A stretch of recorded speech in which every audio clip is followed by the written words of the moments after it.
Hello everyone, welcome back to my YouTube channel. कैसे हैं सभी लोग? आए हो अच्छे होंगे। चलिए आज फिर आपके लिए बॉलीवुड की कुछ और इंटरेस्टिंग स्टोरीज लेकर आई हूँ। आई होप आपको पसंद आए। सिर्फ विनोद खन्ना नहीं, 80 के दशक का ये सीधा साधा हीरो जो राजेश खन्ना अमिताभ बच्चन को कर देता है फेल।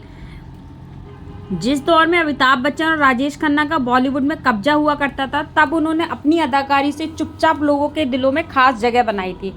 एक दौर तो वो भी आया जब ये कहा जाने लगा कि सिर्फ विनोद खन्ना ही नहीं, ये एक्टर बिग बी और काके के स्टारडम को टक्कर दे सकता है।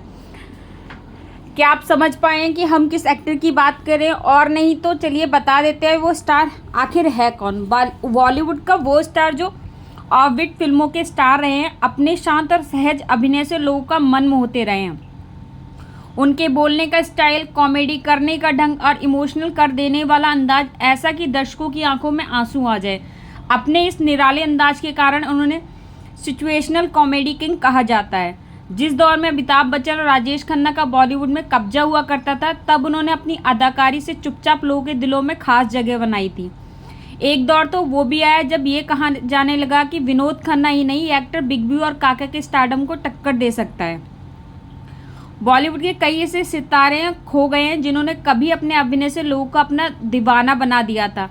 हालांकि वक्त की रफ्तार में उनका करियर काफ़ी बदल गया है। कुछ ऐसा ही हाल 70 से 80 के दशक के मशहूर एक्टर अमोल पालेकर का रहा है। बेहद शांत दिखाई देने वाले इस स्टार के अंदर बहुत घमंड था। इस बारे में उन्होंने खुद कहा था कि उन्हें कई अच्छी फिल्में मिली, लेकिन कुछ को उन्होंने अपने घमंड में ही छोड़ दिया था। मुंबई में जन्मे अमोल ने अभिनय में कदम रखने से पहले थिएटर में अपनी किस्मत आजमाई थी। 1970 के दशक में अपने सरल अभिनय के द्वारा प्रमुखता से उभरने लगे। 70 से 80 के दशक में उन्होंने एक के बाद एक कई बड़े स्टार के साथ फिल्में की, जिसमें शर्मिला टैगोर, रेखा, परवीन बाबी, शबाना आजमी, राजेश खन्ना, अमिताभ बच्चन से लेकर धर्मेंद्र, राज बब्बर, संजीव कुमार संग स्क्रीन शेयर भी किया है। अमोल हिंदी के साथ ही मराठी सिनेमा में भी फेमस रहे हैं। हालांकि एक वक्त ऐसा आया जब उन्हें फिल्में कम मिलने लगी और धीरे धीरे एक्टिंग से दूर जाने लगे। अपनी फिल्मी करियर की जर्नी को लेकर अमोल ने बताया था कि ऐसा नहीं था कि वे फिल्में करना नहीं चाहते थे, लेकिन वे किसी से फिल्म मांगना नहीं चाहते थे। उन्होंने बताया था कि एक बार डायरेक्टर वासु चटर्जी ने उन्हें फिल्म ऑफर की थी और राष्ट्रीय बैनर के तले बन रही थी। हालांकि उन्होंने ये कहते हुए इस फिल्म को इनकार कर दिया कि वह किसी फिल्म के प्रोड्यूसर से मिलने के लिए कतार में खड़े होकर नहीं जाना चाहते। अमोल की बातें सुनकर उस समय के मशहूर डायरेक्टर वासु चटर्जी काफ़ी सहम गए। उन्होंने अमोल से कहा कि आपने अभी अपना करियर शुरू भी नहीं किया और आपको बहुत अहंकार है। इस पर एक्टर ने कहा था कि मैं ऐसा ही हूँ। अमोल के साथ ऐसे कई बार हुआ था। उन्होंने हमेशा अपने अहंकार को ऊपर रखा और फिल्में छोड़ दी।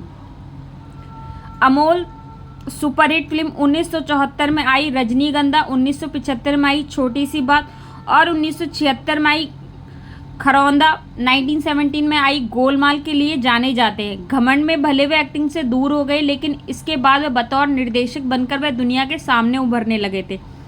एक निर्देशक के रूप में उन्होंने कई फिल्मों को डायरेक्ट करने के साथ कुछ सीरियल्स का भी निर्देशन किया था।